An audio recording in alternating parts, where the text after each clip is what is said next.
Subscribe to our YouTube channel and press the bell icon to get the latest updates. मौत निश्चित है। एक जवान चाहता है कि उसकी मौत के बाद उसके शरीर को उसके देश की मिट्टी में मिला दिया जाए। कोई चाहता है कि मौत के बाद उसे किसी अपने के करीब दफना दिया जाए। किसी की चाहत होती है कि मौत के बाद उसकी राख को पवित्र नदी में बहा दिया जाए। मौत के बाद इंसान की इस इच्छा को सम्मान दिया जाता है। कुछ लोग कि ये इच्छा बहुत अनोखी भी होती है, जैसे मरने के बाद अंतरिक्ष में विलीन हो जाना। कुछ लोगों ने यह इच्छा जताई थी कि मौत के बाद भले ही वे इस दुनिया से दूर हो जाएं, लेकिन अंतरिक्ष में बने रहें। साथ ही अपने किसी प्रियजन को खास तरह से विदा करने की चाहत रखने वाले लोग उनके अवशेषों को अंतरिक्ष में छोड़ देना चाहते हैं। इसी इच्छा को पूरा करने के लिए एक स्पेस कंपनी शेली सिस्टम तैयारी शुरू कर दी है।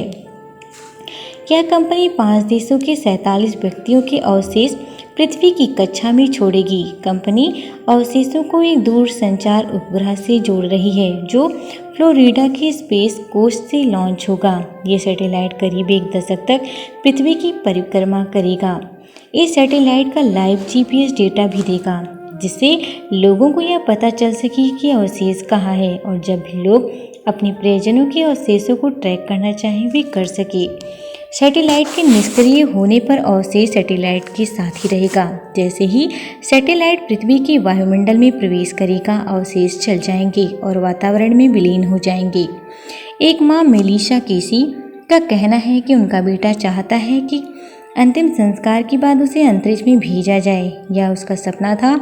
अब यह माँ अपने बेटे के अवशेष के साथ भेज रही है। इस सप्ताह होने वाले लॉन्च से पहले कैलिसिस एक असामान्य अंतिम संस्कार के लिए कार्यक्रम का आयोजन कर रहा है। 3 दिन का कार्यक्रम होगा, जिसमें दुनिया भर के 160 मेहमान शामिल होंगे और लॉन्च तक रहेंगे।